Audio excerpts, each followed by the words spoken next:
નમાજ પડવામાં આવી કાળી પટ્ટી ધારણ કરી કઈ રીતના જોઈ રહ્યા છો આખી ઘટનાને અને કેટલી કાશ્મીરની જે પહેલગામની ઘટના બની અને જે નિર્દોષ 26 લોકો હમ બહુ થયા છે. આજે સમગ્ર મુસ્લિમ સમાજ જુમાની નમાઝના અંદર ભારત માટે ને ગુજરાત માટે દુઆ કરી છે. ખાસ કરીને આજે મુસ્લિમ સમાજ તરફથી જુમ્માની નમાઝના અંદર કાલી પટ્ટી પહેરીને મેં વિરોધ દર્શાવ્યો છે. આતંકવાદીઓનો કોઈ ધર્મ નથી હોતો. જ્યારે આવી ઘટના બનતી હોય છે ત્યારે તમામ હું સમજું છું કે ગુજરાતના અને ભારત દેશના તમામ મુસ્લિમ સમાજ દુઃખી થાય છે. આજે મારે શ્રદ્ધાંજલિ આપવા સિવાય મારા પાસે કોઈ શબ્દ નથી. સરકારને મારી વિનંતી છે કે તાત્કાલિક એક્શન લેવા જોઈએ અને પાકિસ્તાનની જે આ નાપાક હરકતો છે એના પર હું સમજું છું કે ભારત દેશ ખૂબ મજબૂતાઈથી આપણું જે સૈન્ય છે એ કામ કરી રહ્યું છે. અને પાકિસ્તાનને હું સમજું છું કે 30 મિનિટનો સમય ભારત માટે ખૂબ પૂરો છે કે 30 મિનિટમાં પાકિસ્તાનને નેસ્ત નાબૂદ કરી છે. એ ભારત દેશના અંદર શક્તિ છે. એટલે આજે તમામ મુસ્લિમ સમાજને હું ખૂબ આભાર વ્યક્ત કરું છું એમનો કે એમણે આજે જે ભારત દેશના અંદર જે આતંકી હુમલો થયો છે અને પોતાના ભારત દેશના અંદર જે રહે છે એ તમામ લોકો આજે દુઃખી છે.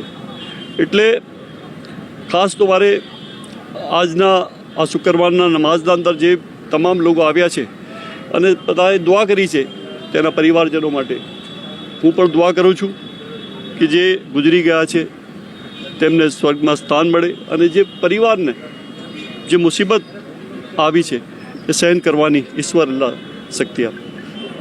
પાકિસ્તાનના જે કૃત્યો છે એ ખાડે ગયેલો દેશ છે. આતંકવાદી દેશ એટલે જાહેર કરવાનું જ બાકી છે, બાકી આતંકવાદના ખુલ્લેઆમ છે. એ લોકોની હંમેશા હરકતો એવી રહી છે કે ભારતીય 25 કરોડ મુસલમાનોને એનાથી હાનિ પહોંચે, એમને તકલીફ પહોંચે. એટલે એ વિકૃત લોકોની, એ આતંકવાદ લોકોની, એમના સરકારના મંત્રીઓ પણ નહીં કહું, એ લૂંટેરા ડાકુઓ છે, ચડી બેસેલા છે કાયદેસરની ચૂંટાયેલી સરકાર સામેથી. એટલે એમની પાસે કોઈ રસ્તો નથી. એમની જે નિષ્ફળતા છે ત્યાં પેટ્રોલ 400 રૂપિયા છે, બીજી બધી એટલી બધી મોંઘવારી છે. એનાથી બચવા એ લોકોને હંમેશા એક જ રસ્તો એમને મળે છે, કાશ્મીરનો આલાપ કરીને પાકિસ્તાનની જનતાને મૂરખ બનાવવાનો પ્રયાસ કરે છે. તો પાકિસ્તાનની જનતાએ સમજવાની જરૂર છે કે તમારા નેતાઓ તમને હિન્દુસ્તાન અને કાશ્મીરના નામે મૂરખ બનાવે છે. અને એ તો એમને મૂરખ બનાવતા ત્યાં સુધી અમને વાંધો નથી, પણ અમે શાંતિ, પ્રેમ, ભાઈચારાથી મુસ્લિમ સમાજ આ દેશમાં રહેતો હોય, અમારી લડાઈ અમારા મોટા ભાઈ સમાન હિન્દુ સમાજ હંમેશા લડી છે, હંમેશા અમારી પડખે ઉભો રહ્યો છે. ત્યારે કેમ એ વિલનની ભૂમિકા ભજવીને અમને અહીંયા વિકૃત અને વિલન ચિતરવાનો પ્રયાસ કરે છે? હું તો માનું છું કે ભારતીય સરકારે એક વખત જે રીતના ગયા વખતે બાલાકોટની અંદર એટેક કર્યો હતો એ રીતના મજબૂતી સાથે એમના તમામ જેટલા આતંકવાદી અડ્ડા હોય એ ઉડાવી દેવા જોઈએ, જેનાથી કમસે કમ ભારતીયોની 140 ભારતીયોની સાથે સાથે 25 કરોડ જે મુસ્લિમ સમાજ છે એ કમસે કમ અમે તો શાંતિથી જીવી શકીએ, અમે તો સમાનથી રોટી કમાવી શકીએ. અમારે એમની સાથેના કોઈ લેવા દેવા નથી. જમ્મુ કાશ્મીર હું હમણાં જ મહિના પહેલાં જ ગયો હતો. ત્યાંની પ્રજાને પણ હવે જે 370ના એ પછીથી તમે ત્યાં જુઓ તો એ લોકોને રોજીરોટીમાં એટલો બધો ફરક પડ્યો છે. એ લોકો એટલા બધા સહેલાણીઓ આવી રહ્યા છે અને એમને ખ્યાલ આવ્યું કે આ જે પાકિસ્તાન કૃત્ય કરાવે છે એનાથી બહાર આવવું જોઈએ. પરંતુ પ્રજા તો બહાર આવી ગઈ છે, પરંતુ કેટલાક એમના નાપાક સાથીઓએ આ હરકત કરી છે.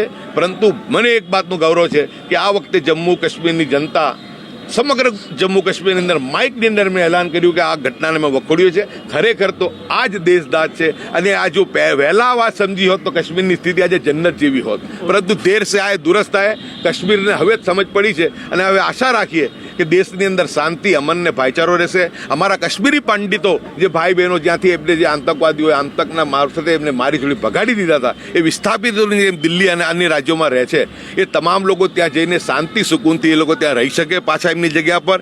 એ જ આજના દિવસે પ્રાર્થના. અને ફરીથી એક વખત કે નેસ્ત નાબૂદ કરો આતંકવાદને. ગુજરાતનો 70 લાખ મુસ્લિમ અને દેશનો જે છે 25 કરોડ મુસ્લિમ સરકારની અને વિપક્ષની સાથે